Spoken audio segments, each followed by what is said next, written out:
His family were not in Ohio. The Secret Service is working with local police and the U.S. Attorney's Office on possible charges. Vance's office says his family is back in Washington. I'm Haya Panjwani. Several NFL coaches are out of a job starting this week. The Las Vegas Raiders have fired Pete Carroll after just 1 year. Carroll had high hopes for success, but the Raiders finished 3-14, including a 10-game losing streak. You'll find more on these stories at srnnews.com. From Washington, I'm Bob Agnew. In 1 Corinthians chapter 15 and verse 52, we find this great promise of our resurrection. In a moment, in the twinkling of an eye, at the last trump, for the trumpet shall sound, and the dead shall be raised incorruptible, and we shall be changed. The promise of our resurrection in 1 Corinthians chapter 15 and verse 52. As you correspond with missionaries, be sure to tell them they can listen to VCY America in the country they serve. Simply visit vcyamerica.org and click on radio. That's vcyamerica.org.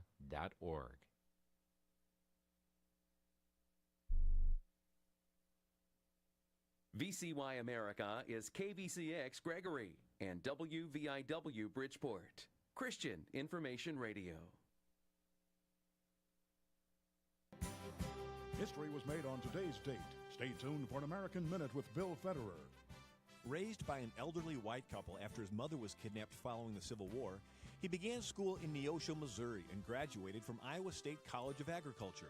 Booker T. Washington recruited him to teach at Tuskegee Institute, where he introduced hundreds of uses for the peanut, soybean, and sweet potato, revolutionizing the South's economy. His name was George Washington Carver, and he died this day, January 5, 1943. Turning down offers to work for Henry Ford and Thomas Edison, George Washington Carver said, "My purpose alone must be God's purpose, to increase the welfare and happiness of His people." This has been an American Minute with Bill Federer. For a free transcript, call American Minute at 1-888-USA-WORD.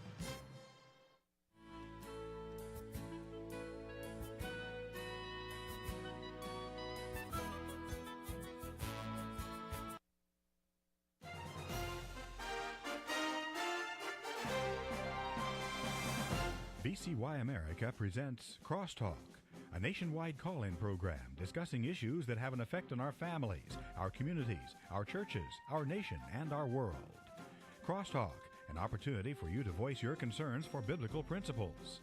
And now live by satellite and around the world on the internet at vcyamerica.org. Here is today's Crosstalk. Well, thank you for joining us on Crosstalk here on VCY America. Ladies and gentlemen, this past Saturday, the breaking news alerts were going off in rapid fashion, indicating that the U.S. military forces descended upon, as well as President Trump described it, a heavily fortified military fortress in the heart of Caracas to capture Venezuelan President Nicolas Maduro and his wife, Celia Flores. They were flown out by helicopter to a U.S. warship, later flown to the United States. General Dan Kane, chairman of the Joint Chiefs of Staff, said U.S. forces had rehearsed over and over again these procedures that they would be followed. President Trump said they actually built a house which was identical to the one that they went into with all the same, rooms and the outlay, the steel in place. The U.S. Attorney General Pam Bondi said that they have indicted Nicolas Maduro and his wife in the Southern District of New York, being charged with narco-terrorism conspiracy, cocaine importation conspiracy, possession of machine guns and destructive devices, and conspiracy to possess machine guns and destructive devices against the United States. She said they will soon face the full wrath of American justice on American soil in American courts. Well, this morning, Nicolas Maduro pled not guilty during his arraignment in federal court. The question is, who exactly is Nicolas Maduro? What are the implications of this precision-guided operation? And what do we need to know about what's happening in Central America and the South America as a result of all of this? It's our privilege to have with us somebody who is really in the know on this topic, Alex Newman. He is an award-winning international freelance journalist. He's an author and researcher, an educator, and a consultant, senior editor for The New American. He's authored several books. You hear him also on Behind the Deep State. that airs on VCY Television and VCY.TV. Alex, thank you so much for joining us today. It's an honor and a privilege to be here. Thank you, Jim.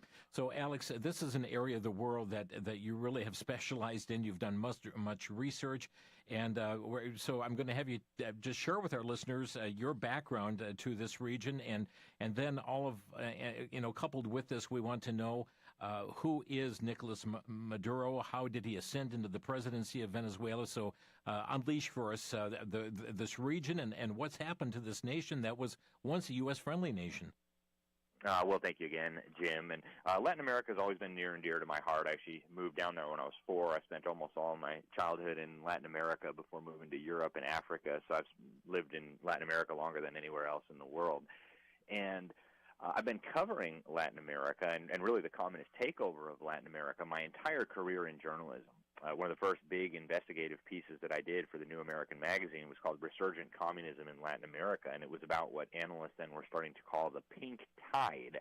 And they wanted people to think that it was just, liberals and regular lefties just kind of winning elections, and wow, isn't this great? Latin America is going to be more progressive and whatnot. And as I dug deeper, I realized that no, this was a much bigger story. What we were watching was the communist takeover of the region. I actually designated it the red tsunami rather than the pink tide.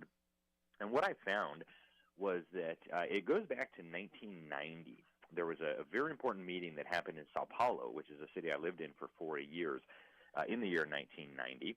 And this was between Fidel Castro, the mass-murdering dictator of Cuba at that time, who, of course, was installed with help from the U.S. government, Luis Inácio Lula da Silva, who at the time was just a relatively insignificant community organizer, very much like Barack Obama before his political career, and the FARC in Colombia, which is a Marxist narco-terrorist group that's been murdering civilians and trying to take over Colombia for 50 years. They finally have succeeded now with help from Obama, the Sandinistas, and others.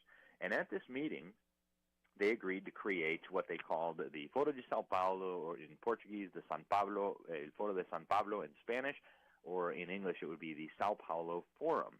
And they kind of framed it publicly as just a discussion group to have solidarity among different left-wing movements and political parties in Latin America. But from the very beginning, it was backed by the Kremlin. From the very beginning, it was backed by communists around the world, including the Chinese Communist Party. And from the beginning, it was backed by powerful forces in the United States, the forces that some people, including myself, refer to as the deep state. And the idea was, hey, these armed revolutions, these liberation guerrillas don't seem to be making a lot of progress in taking over countries anymore. We've got to try a new tactic. And so the new tactic is going to be, we're going to try to win electorally by any means possible. And so what they did was they were using drug money from organizations like the FARC. They were using any kind of illegal money they could get their hands on. Luis Inácio Lula da Silva, one of the founders of this group, would end up being tried, convicted, and imprisoned for his role in a scandal in Brazil where they were looting Odebrecht, a company, and also the Petrobras, the state-owned oil company, to funnel that money not just into their own pockets, but also into the campaigns of leftists and communists around Latin America. But anyways, 1997, they in their minutes, they had a meeting, and they said the purpose of this organization, this vehicle, was to reclaim in Latin America what had been lost in Eastern Europe, namely communist tyranny, communist slavery. And so they have been hard at work. They've been very, very successful. They've got big support from Europe. They've got big support from Moscow, from Beijing. And until very recently, they had major support from the U.S. government. And they were very successful in that they took over almost every country in Latin America. If they didn't outright control the government, they were the top opposition party. And now they're on defense, thanks to the efforts of the Trump administration. Right. But this is far from over. It is far from over, and we are seeing a transformation taking place in different Latin American countries. But with our focus right now on Venezuela, help us understand Nicolas Maduro and his ascendancy to the presidency of Venezuela. So Venezuela was a major prize for this Latin American communist network, and the reason why is it was so lucrative. Prior to being taken over by Hugo Chavez, who was the predecessor to Nicolas Maduro, Venezuela was a very, very wealthy and prosperous, by Latin American standards, country. It had relatively free markets. It had something closely approximating a middle class. I mean, not quite like the United States, but it was moving in that direction.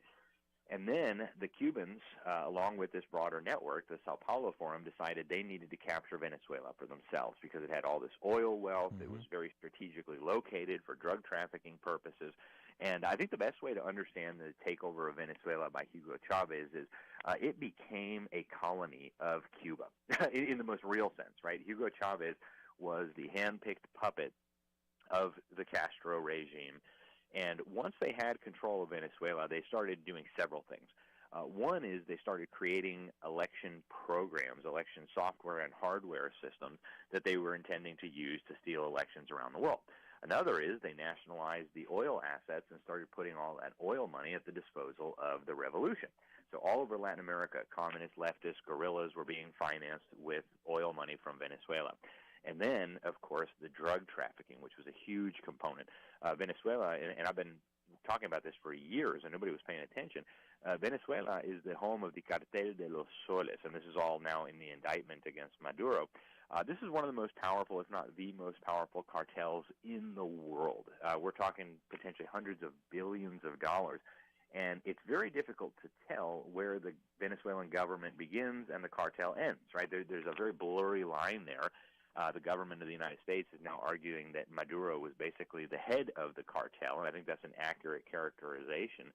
And they were using a sovereign state to engage in all these criminal activities.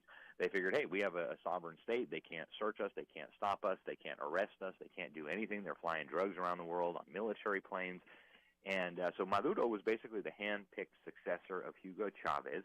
And he continued the Chavez legacy of trying to export revolution around the world. And by the way, it's not just the communists there, right? Maduro and Chavez before him, they invited in the Iranians and Hezbollah and Hamas. I mean, every nasty character you can think of somehow has a nexus with Venezuela. So it's a very, very important country. And I would argue it's a major threat to the United States. People don't realize a lot of the subversive activity that we have in the United States also has ties to Venezuela. I'll never forget when one of the co-founders of the Black Lives Matter movement posted a picture of herself on Twitter with the murderous dictator Nicolas Maduro and said, oh, it's so nice to be in a country where they have intelligent political discourse. Why are subversive revolutionaries in our country working with a mass-murdering communist dictator? I think the U.S. government ought to be trying to find out. Indeed. And, you know, we can often tell, we learn a lot about individuals by the friendships that they keep. And so I heard you mention a number of nations. There are a number of countries that really represent the friendship of Venezuela. I mean, are they not heart soulmates of countries like China, like Iran? Oh, there's no question.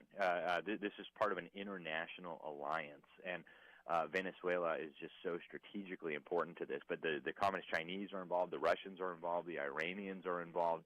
And even here in the United States, you know, this is what people don't understand. They think that this is something happening in Latin America that has no nexus to the United States. If you look at what I call the deep state in the United States, they've been aiding and abetting this, including in Venezuela, all along. The Council on Foreign Relations, what I call deep state headquarters here in the U.S., until pretty recently, their director of their Latin American programs was a lady called Julia Swig. Now, Julia Swig has been identified by our own Defense Intelligence Agency analysts, military intelligence, as an agent of influence for the Cuban dictatorship. Why would the Council on Foreign Relations, these are the most powerful people in our country, CEOs, politicians, Supreme Court justices, you name it, why do they have a lady who at the very least is very sympathetic to Latin American communism running their programs? Inquiring minds would like to know. So now Venezuela is critically important, and unfortunately Barack Obama really helped this process, so did George Soros. If we have time before the break, I'll kind of give a little bit of the historical background here that people probably don't know, Jim. Do we have about a minute? Yeah, we got a minute 45. Okay. So back in the 1960s and 70s, some of the older listeners may remember the bombing campaign we had in this country perpetrated by the Weather Underground. They bombed the State Department, they bombed the Capitol building, they bombed the Pentagon, they murdered police officers and then bombed their funerals, a very nasty bunch. And this was a terrorist group founded by Bill Ayers. It was working with DGI, the Communist Cuban Intelligence, to pick targets and to get its money. And they had a plan, we know from the FBI operative who infiltrated the organization, to kick off a revolution in this country, invite in the Soviet Union, Communist China, Vietnam, North Korea, Cuba, et cetera, to occupy parts of it, and then their next part of their plan, and Larry Grathwohl, the FBI operative who uncovered it all, explained this to the public. They were planning on operating a network of concentration camps where they expected to exterminate 25 million counter-revolutionary Americans after they were successful in their revolution. Well, that plan didn't work, as we know. Bill Ayers ended up being arrested. He got off on a technicality and became a professor of education. But he later launched the political career of Barack Obama in his living room. So there's a long historical background here that people need to know of. Alex Newman with us here today. We're taking a look at the unfolding this weekend of the capture of Venezuela's president. And we will also, in our next segment, learn a little bit about his wife as well, Celia Flores, and about this precision-style maneuvering of extracting Maduro from Venezuela. And now the implications, not only in Latin America, but really the world, and the implications of this maneuver as it relates to other nations across this planet. We'll be back in just 1 minute. Alex Newman, our guest today, and he is from The New American, senior editor there at thenewamerican.com, and also is the leader of libertysentinel.org. We'll be back in just 1 minute. This is Crosstalk on VCY America.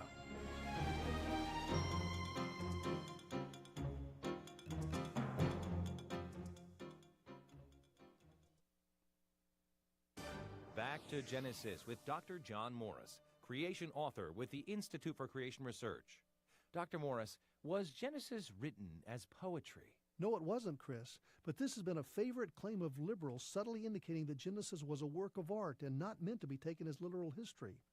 But this has been shown to be false. At the Institute for Creation Research, we've investigated this claim. It was found by statistical analysis of the verb tenses used in the Genesis account of creation that it's about the least poetic passage in all the Old Testament.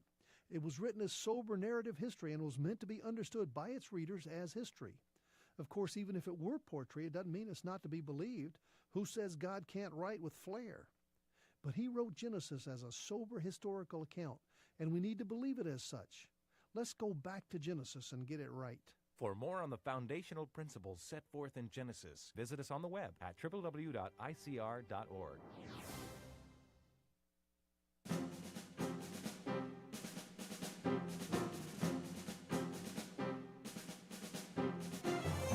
This is Crosstalk on VCY America, an amazing operation this past weekend, extracting, apprehending, capturing the president of Venezuela, bringing back to U.S. soil and indicted.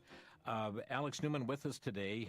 He is the founder and CEO of Liberty Sentinel and also senior editor for The New American, and talking about the unfolding of events. Alex lived a good portion of his life in this region. He has studied this region and really the turning over of this region to communism. And Alex, as we're talking a lot, people have heard the name of Nicolas Maduro, but perhaps not his wife, Celia Flores. What do we know about her? That was a new name to a lot of people. Yeah, well, she seems to be a key figure here as well. She was indicted by a grand jury in New York, a federal grand jury, and she seems to have been an active co-conspirator in this. And we see the same thing, actually, with the vice president and her husband, the Rodriguez couple. There are well-informed sources who have told me that they actually think that the vice president and her husband, who previously served as vice president, were actually the real brains behind this whole operation. So you seem to have these husband and wife teams, both with Maduro and his wife, and also with the vice president, who for whatever reason was left in place and is now at least ostensibly running the government there. Very, very interesting situation that you have here. So let's talk also about the scenario unfolding of this. I mean, it's just amazing the precision that they went into this military compound, basically, and took Maduro and his wife. Not one American life was lost in this process here, and the planning, the preparation, the master design of this was amazing. It really was, and I think it's perfectly legitimate and reasonable to have disagreements about the policy. Was this a good idea? Was it a bad idea? Mm-hmm. I don't claim to know, but one thing that we can all agree on is that the U.S. military and the law enforcement operatives who were involved in this did an absolutely amazing job of executing this. It's very, very hard to fathom the amount of planning, the amount of skill that went into this. And if nothing else, all those people involved deserve to be commended for their professionalism in carrying out this mission that was given to them by the president. It was just simply stunning, almost unprecedented. I don't know of anything like that ever happening, really, in the history of the world. And it was, I would imagine that there's a lot of dictators and bad guys around the world tonight who are not sleeping very comfortably. Yeah. And one of the major questions that came through the talk shows over the weekend is by what authority did President Trump have to go in and do what he did? Yeah, and that's a very interesting question. They seem to be giving several different lines of reasoning here. The first one, obviously, is that this was a law enforcement operation. And I actually made a similar argument in a major interview I did several months ago. We did this in October on USA Watchdog. And what I said is you can't really think of Maduro as, a normal president of a normal country. The guy is a gang leader. He's a criminal operative who stole an election and is now masquerading as the legitimate government leader. And the Trump administration has made that case that he's not a legitimate president. He's not the head of a sovereign government. He's a criminal who stole an election and has been indicted by the American judicial system. But, we have a Constitution, and our Constitution gives the war power very clearly, by the way. There's no ambiguity in this. The war power is given very clearly to the U.S. Congress, not to the president. Now, when Congress declares war, the president is, of course, the commander-in-chief of our armed forces. But Congress has not declared war on Venezuela. And so I think that's why they're calling this a law enforcement operation rather than a military operation or a war. And I'm sure this is going to be debated in court. There's a lot of people in Congress right now who are upset that they were not consulted. We do have whistleblowers coming out of Venezuela, including the former head of military intelligence. He goes by the name of El Pollo, saying publicly now that the U.S. Congress contains many people who are allies, friends, and even on the payroll of Nicolas Maduro. And so, Trump could make the argument that if he were to tell Congress what he was planning, that would have been leaked to Maduro, and the plan would have failed. So there's a lot of open questions here. Again, unprecedented. We did see Thomas Jefferson, even before getting congressional approval, send some warships to deal with the Barbary states that were attacking American shipping. And so I imagine Trump will probably bring that up if the questions persist. But very, very interesting from a legal perspective, and I think it's still something of an open question. Yeah, and Secretary of State Marco Rubio, too, he was asked about this, this war against Venezuela. He said, no, this is not a war against Venezuela. This was, it's the apprehension of a narco-terrorist here. And I think what's important to point out as well that was it just about a year ago, it was Joe Biden, when he was president, that put out a $25 million bounty on Maduro. And you've got, so he's put this bounty out for him. And now we have Kamala Harris saying Donald Trump's actions in Venezuela do not make America safer, stronger, or more affordable. She said that the American people do not want this. They are tired of being lied to. That Maduro is a brutal, illegitimate dictator does not change the fact that this action was unlawful and unwise. We also have Pete Buttigieg, who spoke out in opposition to this, saying it's an old and obvious pattern. An unpopular president failing on the economy and losing his grip on power at home decides to launch a war for regime change abroad. The American people don't want to run a foreign country while our leaders fail to improve their life. And yet just a year or so ago, he was praising Biden for putting out this price on the head of Maduro.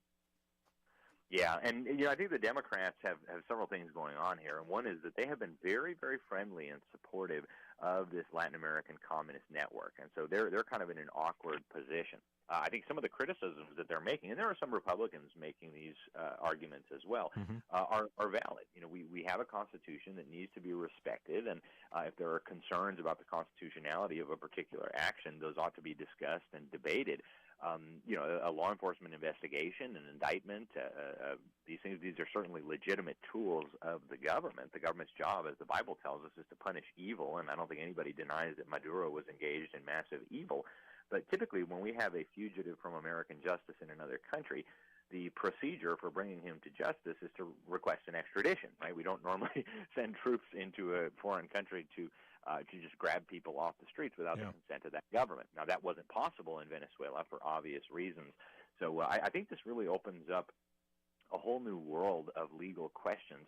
And there are some conservative European leaders who've raised the question, well, what does this mean for the future? Does this mean that the sovereignty of a nation state is over? I mean, can governments now go into other countries to kidnap or arrest leaders that they don't like? And so even some conservative European leaders have raised concerns about this, and I think those are concerns that deserve to be heard. I don't know what the answer to these questions is, but it certainly is a valid question, and it opens up a lot of legal questions that I think legal scholars will be debating and discussing for many, many years to come. President Trump says that the U.S. is going to run Venezuela, and there's a lot of questions about what that really means as well on running Venezuela.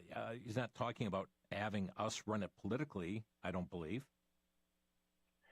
Yeah, and that's another question. What does that even mean? I don't think anybody knows right now. We don't want Venezuela to descend into anarchy, and at this point, because the United States government was so involved in creating this situation, the U.S. government now bears some responsibility.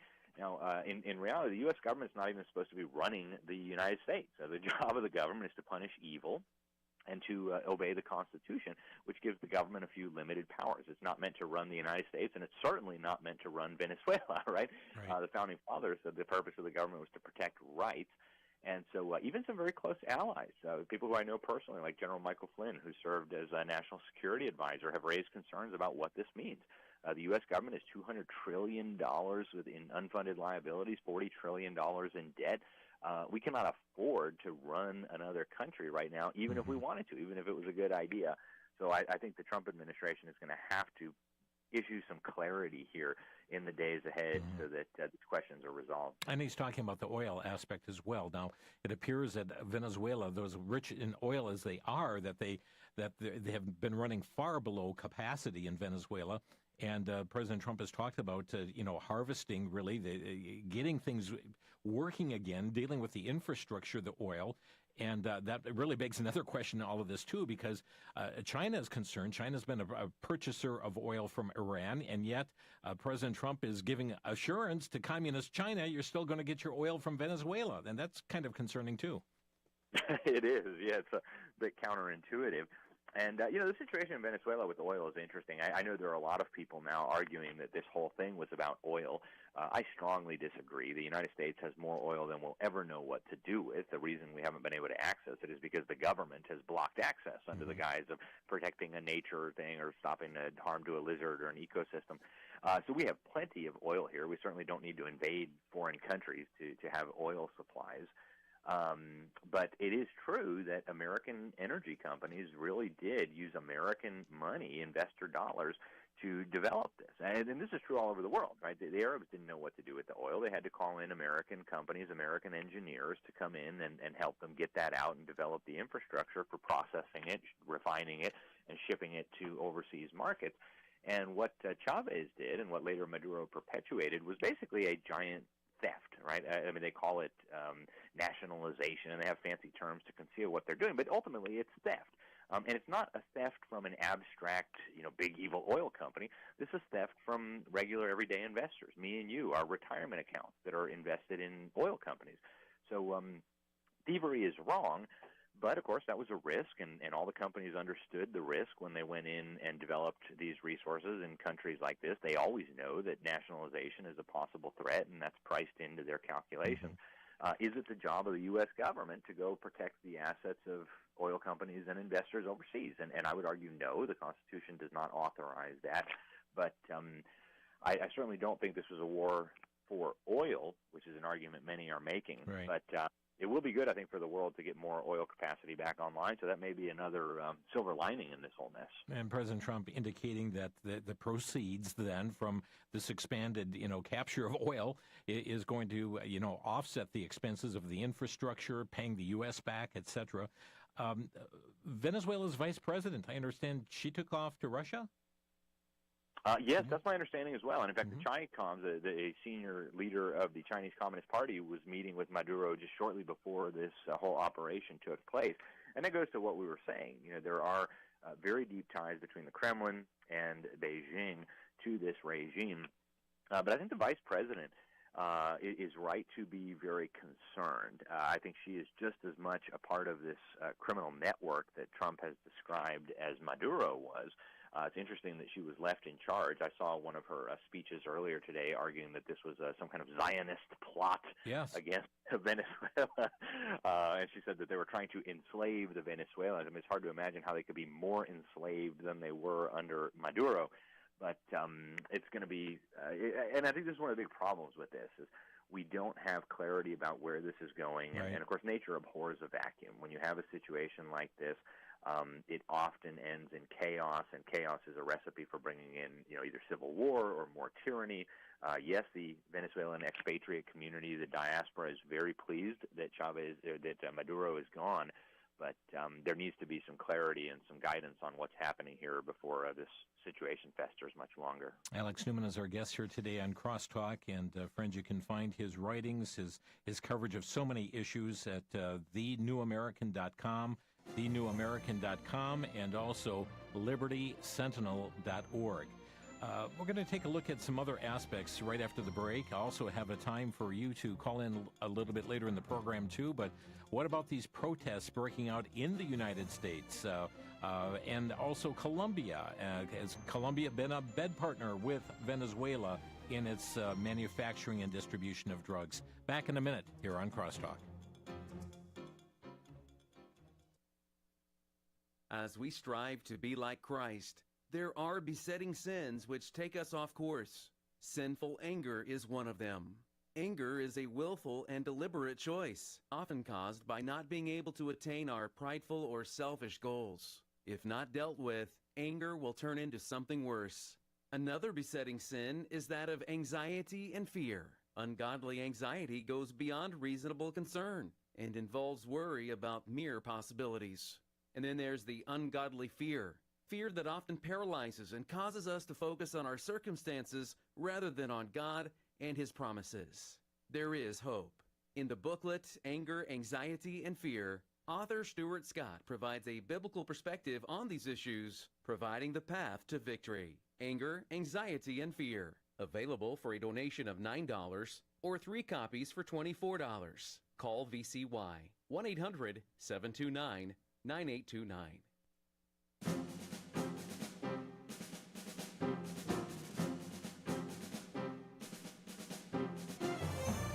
You're listening to Crosstalk on VCY America. With us today, Alex Newman, an award-winning international freelance journalist.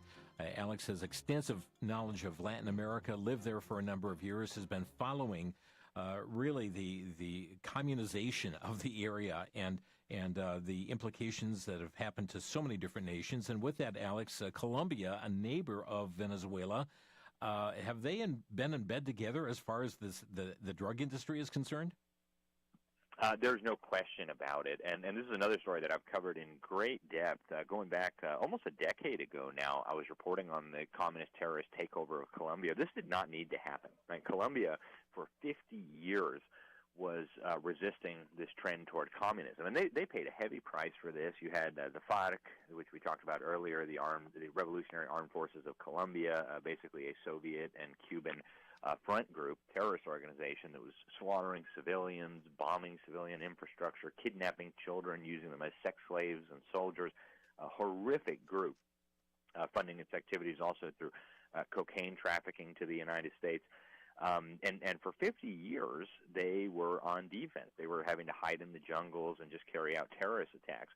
And then thanks to Barack Obama and George Soros and the Castro regime, the FARC was brought in from the cold. They were given seats in the parliament as part of this so-called peace deal. And basically, Barack Obama handed Colombia over to the communists on a silver platter. And their current leader, Gustavo Petro, Trump just had some very choice words about him. He said on Air Force One that a very sick man was running Colombia who traffics drugs and all the rest of it.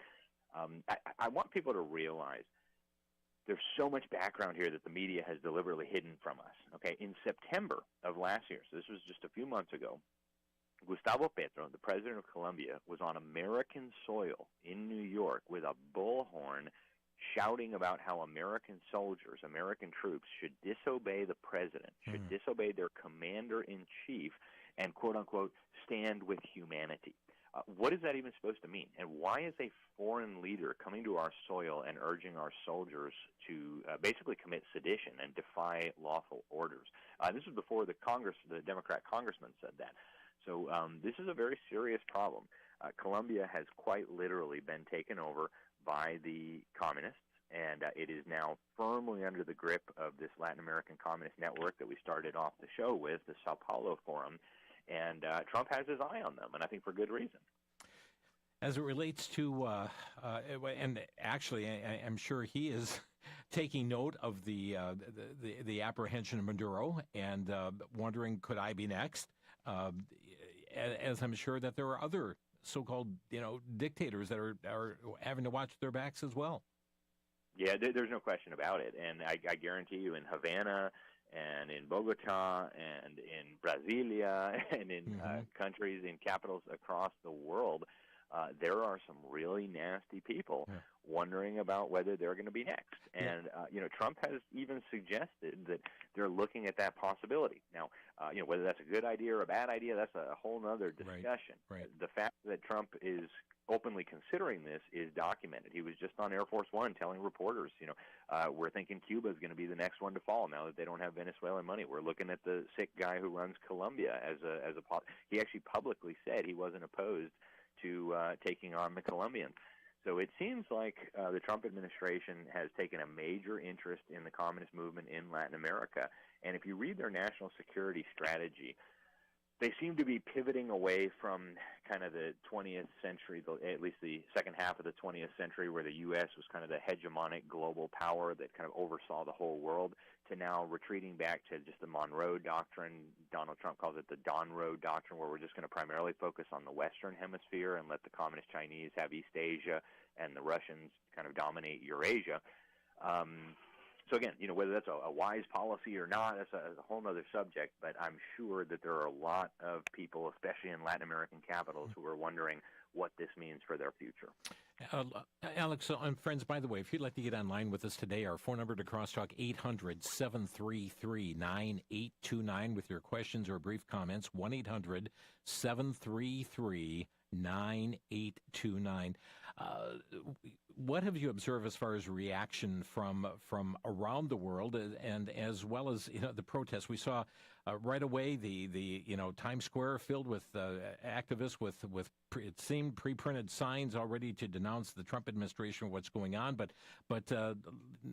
we must also note that not long after that Venezuelans who are here in the U.S. who have been very much opposed to the Maduro administration, they were out there in jubilation and celebrating about the downfall in the apprehension there of Maduro. That's right, Jim, and that is undeniable. Right? We've got 12 million Venezuelans who have had to flee that country as a result of the socialism and the tyranny of Hugo Chavez and then Nicolas Maduro. A huge community of Venezuelans in Miami, and of course the Cubans in Miami stand in solidarity. And they were just rejoicing in the streets, thanking Donald Trump for finally liberating their country. And this was true around the world with the Venezuelan diaspora. In Venezuela, the feelings are more mixed. There are people who are just, crying tears of joy now that Maduro is removed from power. These are people who have suffered horrific abuses, people whose family members and friends have been kidnapped and tortured by the regime for disagreeing. And so there is really very real jubilation. But, of course, there are also people who benefited from the regime, who are connected to the regime, or even just who don't approve of a foreign country getting involved in their politics, who are not as pleased. But, there are a lot of people who are very, very happy about this, people who have been directly impacted by this. And I'll tell you, as somebody who was born in Miami, and Miami is as close of a thing to home as I have, the sentiment in Miami could not be more joyous at this moment. Isn't this a similar procedure that was used to catch Noriega, kind of a snatch and grab? Yes, that's true. Yep, there have been things like this in the past, and again, where law enforcement was brought to bear rather than kind of a war operation. So, yeah, we'll see where this goes. But I think a lot of people are very, very pleased for good reason. And, the people who are upset, especially here in America, I think, we need to have a big discussion about this. Unfortunately, our nation has moved more and more in the direction of communism. If you look at the 10 planks of the Communist Manifesto, many of them have been implemented. We've got subversive movements here that are actually connected to Venezuela, operating in our cities. I mentioned Black Lives Matter, but that's just the tip of the iceberg. A lot of these gangsters here. And I also mentioned the deep state in the United States, including very much George Soros and some of his fellow operatives. They have been promoting this socialist and communist takeover of Latin America. And, of course, they're the ones who are funding a lot of the protests in this country, whether it's the pro-Hamas protests, whether it's the pro-Maduro protests. You got to follow the money. And what you'll find is that this is much, much bigger than what we're being told in the media. Our phone number to Crosstalk, 800-733-9829. Jim is our first caller. Hi, Jim, you're on the air. Hello, gentlemen. First of all, I would like to know, I just read a very lengthy report this morning, and I haven't heard anybody else talk about this, that Russia and China took all the silver out of Venezuela and took it back to their countries. Anybody hear about this report? Familiar? And speaking of Soros and Mamdani and these guys, I think they need to be in court as well and be, especially Soros, what he's done. And Mamdani, he's heading the same direction as Maduro. And it's like, why is he even allowed to be in our governing in our country? But anyway, I want to know about the silver. Anybody heard about that at all? Alex, any awareness of that? I have not heard about that, but I think there's something major happening in the silver market that we see, and it does involve Russia and China and the United States. For those who don't follow these things, the price of silver has skyrocketed, even just in the last few weeks. It's exploded. Over the last year, it's gone up over 125%. And there's a lot of reasons for that, but I think there may well be something going on in the global monetary system. And so I have not heard those specific reports about the silver being removed from Venezuela, but something big is happening in silver, and I think it's directly related to the geopolitical situation that we're seeing around the world. Jim, thanks for the call. And I find it he brought up Maduro. He brought up the new Mayor Mamdani of New York City, and very interesting. He tweeted out, right away, or put on X his condemnation of President Trump for taking this operation, the directive that he gave pertaining to the capturing of Maduro. And I want to point that out. And I know the side subject, Alex, but how horrendous the city of New York City that was attacked by Islamist terrorists in 2001 lit the city at the direction of the governor in green in honor of Islam here just in the past few days. Yeah, and the irony, too, that, we're going after communists in Latin America while our own biggest city is being taken over by a communist, an Islamo-Marxist, who, by the way, his tenant director just said recently, we're going to have to rethink our relationship with private property. And, this is very, very alarming. And I think really people aren't seeing the connections, but this is all related, right? There is an international movement. And Donald Trump was warned about this back in 2017 by the Director of Policy and Planning on the National Security Council, Rich Higgins. He told Trump there is an international alliance now of communists and jihadists and socialists and others, globalists. And their goal, he said, was to destroy the United States of America, not just as a nation, but even as an ideal. And I think what we're seeing with Mamdani in New York and what we're seeing in Venezuela, these are both part of exactly what Rich Higgins described in that memo. We have Kathy calling next. Kathy, you're on the air. Yeah, I was just kind of wondering, when was the last time we actually declared war? Like, Korea was a police action, and I don't remember what they called Vietnam, but was World War II the actual official last time we declared war? Yes, it was. Yep, World War II was the last time the U.S. Congress declared war, and that's very unfortunate. And both parties have been guilty of this. They passed the War Powers Resolution, which allowed them to at least statutorily engage in these wars without permission from Congress. They passed the authorization for the use of military force to kick off the global war on terror. But I, for one, at least me personally, I would like to see a return to the constitutional principle that only Congress declares war. And, then the president leads the armed forces, but does not have the authority to unilaterally launch military campaigns without Congress. Kathy, thank you for the call. Jim in Hermiston, Oregon, you're on the air. Hi, Jim. Thank you. And Alex, thank you for your insight on this situation. I was just wondering if you can give me your take on several hours after the incident. Protests were taking place all over the country, and all these protesters, or most of them, have these professional-made signs and banners marching in the streets. And I've seen this on the internet. This question also. Do you have any idea how these people got these things together so quickly? Okay. Do you think maybe it was some kind of a leak out of the White House to somebody there? Thank you, Jim. Alex? I think that's a possibility, but really what we have now in the United States is a protest industrial complex. It is very, very well funded. They have people on the payroll who go out and protest for money. All this has been documented over and over and over again. And they're very professional now, right? They can print up signs very, very quickly. They've got the architecture, the infrastructure in place so that when a rent-a-mob is needed somewhere, they can make it happen real quick. And my guess is that's probably what happened. The word went out. And if you follow the Communist Party propaganda outlets, they're very, very vocal about this. Get out in the streets, and you got to be protesting. You got to take signs. And so there are all these different communist and socialist groups in America that are extremely well funded that specialize in having these protests pop up when they're needed. And I think that's probably what's going on. Thank you for your call. Here we're up against a break. Alex Newman, our guest. We'll continue with your calls in our final segment here as well. Friends, we're talking about the Venezuelan president being captured, certainly indicted in courts, appeared in court this morning, pled not guilty, and more to come. We'll be back in just 1 minute. You're listening to Crosstalk on VCY America.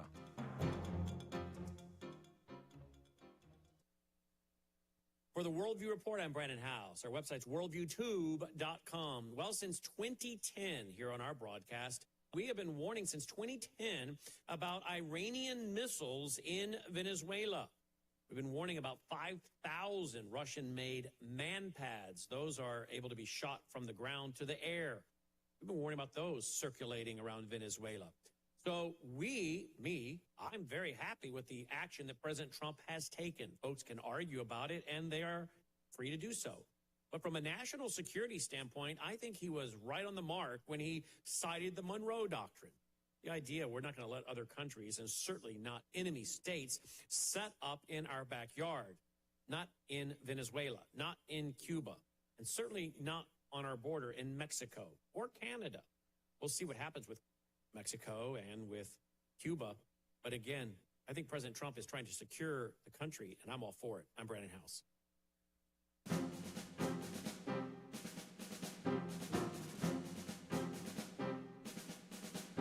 Alex Newman with us today. His website, libertysentinel.org, and also thenewamerican.com. Let's go right back to the phone lines.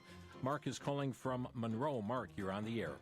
Yeah, my comment is I'm very skeptical with our justice system. Mm-hmm. If we can't get convictions with domestic enemies, I don't see doing any better with a foreign enemy, especially in New York. You already mentioned Mom Donnie. He's already outspoken about this incident. Mm-hmm. So my question is, do you think our justice system, again, I'm asking for your opinion, do you think it will be undermined by the deep state? Okay, thank you. Yeah, thank you for the call. And I mean, to the extent that we still have a justice system, it has absolutely been undermined by the deep state. And you see that so clearly. I mean, I understand the desire to go after criminals like Maduro, a very, very serious criminal. But it's not like we don't have our own fair share of criminals right here in this country who are still walking around free, who've been involved in many of the same exact kinds of crimes that Maduro is being accused of.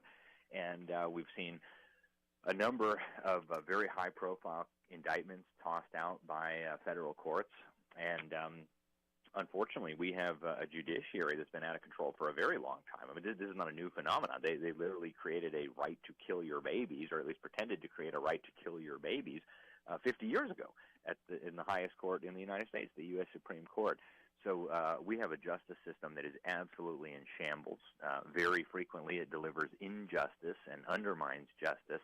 And so, unfortunately, we have a lot of work to go if this situation can be turned around. And it'll be interesting to see what happens with Maduro. I think it's possible that the justice system could work properly, but there's a lot of people within the justice system who I don't think have justice in mind as their overriding goal. Yeah, let me just mention the name Kilmar Abrego Garcia and the Maryland man. Okay. Thank you for the call. I appreciate it very much, Mark. Josh is next. Hi, Josh. You're on the air. Hi. So I know in the past we've seen presidents do similar things, like with Muammar Gaddafi and Osama bin Laden or Saddam Hussein. How is this any different, and why didn't we hear any outcry from the liberal left at that point? Is it just now, Trump did it, so now it's suddenly a bad thing? Thank you, Josh. Alex? Yeah, what happened with Gaddafi, as terrible of a dictator as he was, I think was really inappropriate. I mean, Barack Obama used our military without permission from Congress to really wage war on Libya. And what was especially grotesque about that was that he actually allied with the very people and organizations that we had ostensibly been at war with for the prior decade. The literally Al-Qaeda, the Libyan Islamic Fighting Group, which publicly bragged about how it was an affiliate of Al-Qaeda. Its leaders were talking to the press saying they were Al-Qaeda. So, I mean, that's a very, very good example of the dangers of allowing one man, a president, to do these types of things. Through NATO and through the UN, both claim the authority to send our troops into war without the permission of the U.S. Congress. So I think these are very dangerous, and I'm hoping that we can have a national conversation in light of what just happened about executive power and about the Constitution and about the war powers. I think it's a conversation that's long overdue. But your point is very well taken, right? Previous U.S. presidents have done all kinds of lawless things with our military. Incidentally, Gaddafi was actually an ally in the terror war. We do need to have, I think, a very serious national conversation about this, especially now that the U.S. is unfortunately declining as a global power. We no longer can do these kinds of things unchallenged like we could even 15, 20 years ago. So it's way past time for a national discussion. What are the biblical implications of this? What are the constitutional implications of this? And what do we as Americans want with what is supposed to be our government? Yeah. Thank you, Josh. James is next in Tennessee. James, you're on the air. Hello? Yes, go ahead. Yeah, they had one caller there who was asking about the judicial system, but I'd like to take it one step further. We had James Comey indicted and Letitia James indicted, and I think Trump had the goods on them or they would have been indicted. A federal judge dismissed both of those cases, and I don't have any confidence in any of these federal judges to do anything to Maduro. What would happen if he dismisses Maduro the same way he dismissed Letitia James and James Comey case? Okay. Thank you, James. Skepticism to the judicial system. Alex, you kind of addressed that before. Yeah, and I don't think that's out of the question. I think that is entirely within the realm of possibility that a judge could look at this and say, wait a minute here, like this indictment is no good, throw it out and send Maduro back home. At that point, it would be a tremendous embarrassment, a just utter humiliation of the Trump administration. So we'll have to see what happens. But I don't think that scenario is completely out of the question, especially in light of what we've seen just in the last few months. Yeah. Yeah. Thank you, James. Jesus is calling from Glendale, Arizona. Jesus, you're on the air. Good afternoon, Jim. Thank you for taking my call. Mm-hmm. Yes, I agree. What's happening in Venezuela is strategic as well. And also, too, that needs to take place also, I believe, in our country as well, because not only Governor Tim Walz and Mayor Jacob Fry and Ilhan Omar, they should all be arrested for sending our taxpayer dollars to Minnesota, to Somalia to fund terrorism. That should be punishable by death, sir. Jesus, thank you for your comment here today. Alex, that's another whole topic itself, Somalia, but he brings up that point. We've got leadership in this country in different states and jurisdictions that are not doing any favors to the U.S. and really undermining our constitutional system. We do, and I would even go a step further. I would say that for several generations now at least, we have had people at the highest levels of government and corporate America who have been willfully engaged in treasonous activities against our country, trying to subvert our constitutional republic, trying to empower our top geopolitical enemies like the Communist Chinese Party and others, the Soviet Union, even the Cubans. And, we have to get a handle on these before we try to police the world, in my opinion. We've got a lot of problems here at home. We've got a lot of people who've perpetrated very serious crimes. And, we need to go back, I think, to a biblical understanding of government. Government is not here to run your life. It's not here to give you free stuff that it took from your neighbor. It's here to punish evil. And as long as the government is not punishing evil consistently, we're going to see the proliferation of evil. As long as government is not restraining evil, we're going to see more and more evil. We've got a lot of it in our country right now, and it's got to be dealt with. Alex Newman with us today. And Alex, thank you for rearranging your schedule to join us and our Crosstalk listeners today. Thank you so much for having me, Tim. Always a pleasure. And friends, remember to be praying for our leaders, those who are in authority. LibertySentinel.org and thenewamerican.com. You've been listening to Crosstalk via satellite and the internet from VCY America. Views expressed may or may not be those of this station. For a CD of today's program, send a donation of $6 or more to VCY Tape Ministry, 3434 West Kilbourne Avenue, Milwaukee, Wisconsin, 53208. Or download by RSS or podcast from crosstalkamerica.com. And join us again for Crosstalk.